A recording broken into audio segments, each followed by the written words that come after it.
Just saying this because I want everybody to come close by. Yeah, we have some extra seats over there so that you could just be close by. So, representative of KMPDC, please come.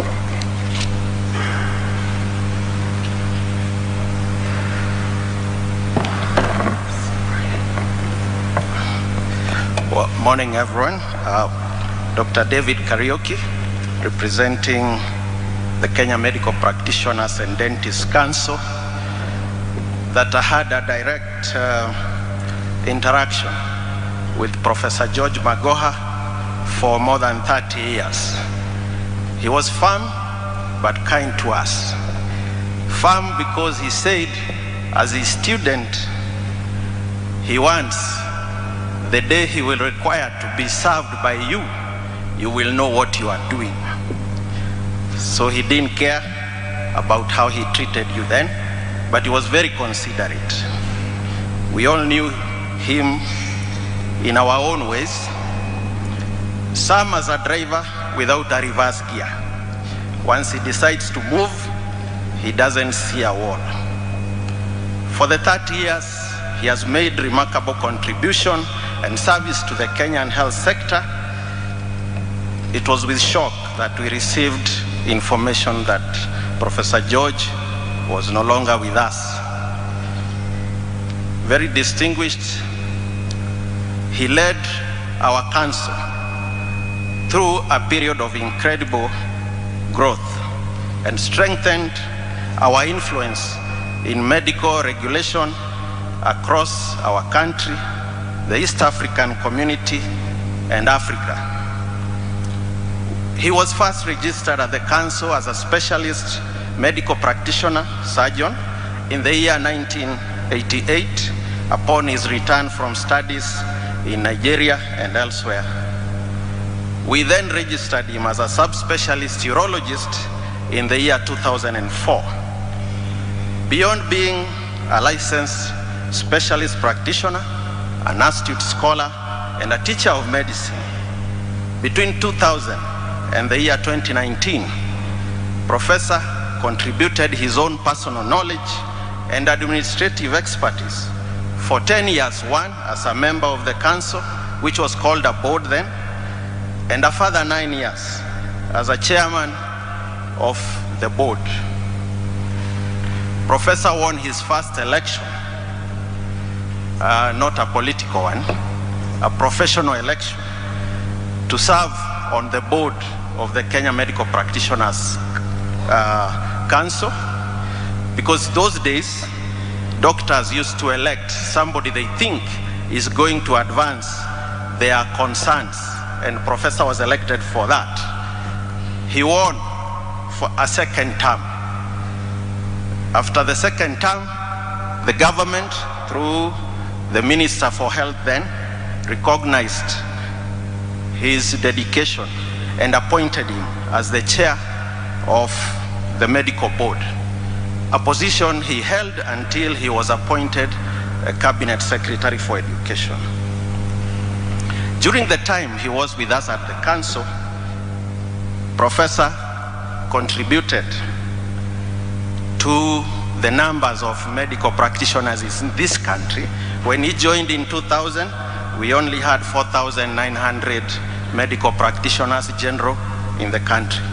By the time he left active service in the board, we had 11,768. 2/3 of these were done when he was our chair. Number of specialists increased sixfold, from 445 to 2,900 during that period. He has also helped us to make sure, because of his dedication and need for quality health services, guided the council in producing and developing many documents, policies, guidelines that as today guide the training, assessment, registration, licensing, and fitness to practice and the discipline of medical practitioners in Kenya. His uncompromising and no-nonsense approach, coupled with his ability to inspire and challenge us to sacrifice and do our best, saw him lead the council in constructing our current 4-story modern complex. Just to say that when he was appointed cabinet secretary, the building had some loan that had not been paid. He said he's not going to be appointed, to be sworn in if it had not been paid. And my colleague, CEO before me, Mr. Yumbia, who is with us, made sure it was paid before Professor Magoha was sworn in. So where we sit today, thanks to Professor, no one will get us out of that place. Even in the best of times, he reminded us that the work that we do can be challenging and demanding, but it is always achievable. And it's the spirit that we are taking forward with us.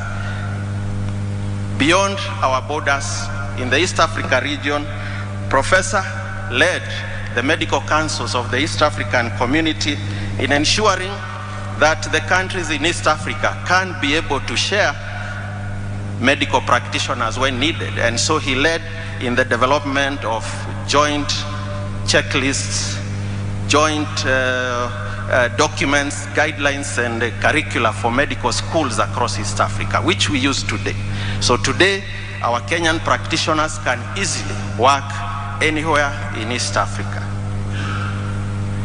In 2013, Professor was again elected as a president of the Association of Medical Councils of Africa, under whom he has developed many protocols that eventually we believe will make easy for medical practitioners to work across East Africa without having to undergo examinations.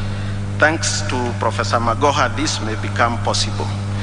Globally, he also made sure that Kenya became a member of the International Association of Medical Regulatory Authorities in 2012 at a meeting held in Ottawa, Canada. We have domesticated some of the policies that Professor helped to develop at that level. Though our towering giant has fallen, we believe that in pursuing the progress of his achievements and our shared commitment for robust regulation, we will find determination to develop new and innovative ways to deliver health regulation that is fit to build on Professor Magoha's legacy and vision for better health care for Kenyans and Africans. We will be forever grateful for his leadership, dedication, and most of all, friendship.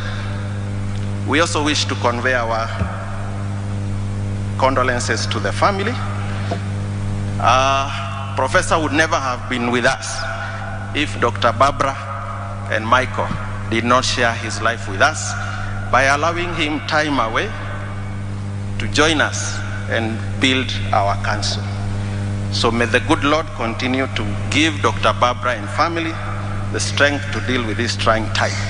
As I conclude, I also wish to pass condolences from across Africa, where he had many friends. The medical councils of Tanganyika were here yesterday, Uganda Medical Council, Rwanda Medical Council, Nigeria Medical Council, Gambia Medical Council, and the Association of Medical Councils of Africa, to name a few. Fare thee well, Professor Magoha. We pray your soul to rest in eternal peace. Thank you.